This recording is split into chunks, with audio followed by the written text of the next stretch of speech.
আপনারা সবাই নিত্য নতুন খাবার খেয়ে দেখছেন। আজকে আমি আপনাদের পুরনো দিনের সম্পূর্ণ নিরামিষ বৈষ্ণব ঘরের রান্না করে দেখাবো। এই রেসিপিটির নাম হচ্ছে চাল পটল। চাল পটল বানানোর জন্য আমি এখানে 400 গ্রাম পটল নিয়েছি। পটলের সামনের দিক এবং পেছনের দিক কেটে দেব। তারপর আমরা পিলারের সাহায্যে অথবা চাকু দিয়ে উপরের খোসা অল্প করে ছাড়িয়ে নেব এবং আপনারা অল্প অল্প খোসা রাখবেন, এতে পটল আমাদের নরম হয়ে যাবে না।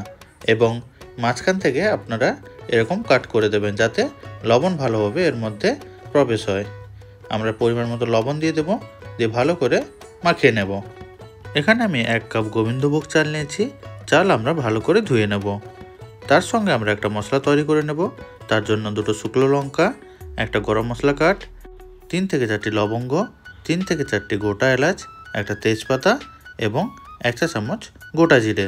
এগুলো সব ভালো করে আমরা রোস্ট করে নেওয়ার পর আমরা মিক্সিতে অথবা শিলনোড়ায় গুঁড়ো করে নেব।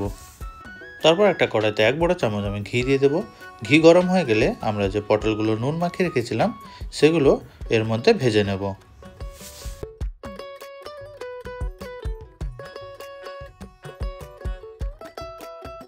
এই বৈষ্ণব ঘরের রান্না সম্পূর্ণ ঘিয়ে করলে এই রান্নার স্বাদ কিন্তু দ্বিগুণ হয়ে যায়। আপনারা চাইলে সাদা তেলেও রান্না করতে পারেন। পটলগুলো আমাদের লাল করে ভাজা হয়ে গেছে। এবার একটা পাত্রে তুলে রাখবো। অন্য একটা কড়াইতে আমরা পটল ভাজার তেল পুরোটা নিয়ে নেব এবং তার মধ্যে আরও 1 বড় চামচ আমরা ঘি দিয়ে দেব। তার সঙ্গে আমি এখানে কাজু ভেজে নেব এবং কাজু হালকা লাল করে ভাজা হয়ে গেলে আমরা এখানে কিশমিশটা ভেজে নেব। কিশমিশ ভাজার সময় আপনারা গ্যাসের ফ্লেমটা বন্ধ করে দেবেন, দিয়ে হালকা করে ভাজা হয়ে গেলে আমরা একটা পাত্রে তুলে রাখব। সেই কড়াইয়ের মধ্যে 2টো শুকনো লঙ্কা, একটা তেজপাতা এবং 1 চা চামচ হিং দিয়ে দেব। আপনারা চাইলে গোটা হিং জল করেও এর মধ্যে দিতে পারেন। এবারের মধ্যে 1 থেকে 1.5 চা চামচ আমি আদা বাটা দিয়ে দেবো। আদা বাটা ভালো করে কষিয়ে নেওয়ার পর আদার কাঁচা গন্ধটা চলে গেলে আমরা যে গোবিন্দভোগ চাল ধুয়ে রেখেছিলাম সেই গোবিন্দভোগ চাল এর মধ্যে দিয়ে ভালো করে চালটা ভেজে নেব।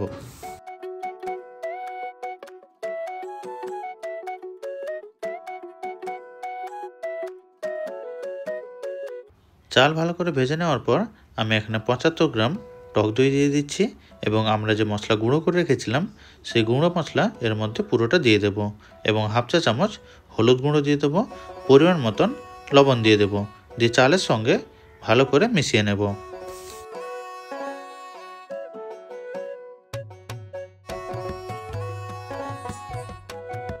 মশলা এবং চাল ভালো করে মেশানো হয়ে গেলে আমরা যে কাজু এবং কিশমিশ রেখেছিলাম সেই কাজু কিশমিশের মধ্যে দিয়ে দেব এবং সবার লাস্টে আমরা যে পটলগুলো ভেজে রেখেছিলাম সেই পটলগুলো এর মধ্যে দিয়ে সব কিছু একসঙ্গে মিশিয়ে নেব। মিশিয়ে নেওয়ার পর আপনারা এর মধ্যে পরিমাণ মতন কিন্তু জল দেবেন। যেহেতু আমি এখানে 1 কাপ গোবিন্দভোগ চাল নিয়েছি তার জন্য আপনারা 3 কাপ পরিমাণ এর মধ্যে জল দিয়ে দেবেন এবং তার সঙ্গে 1 থেকে 1.5 চামচ আপনারা চিনি দিয়ে দেবেন।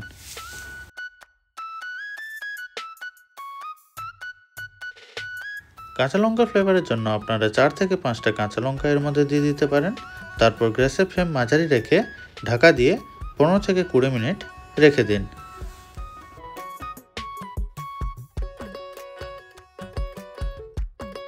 কুড়ি মিনিট পর কিন্তু আমাদের চাল পটল পারফেক্টলি তৈরি।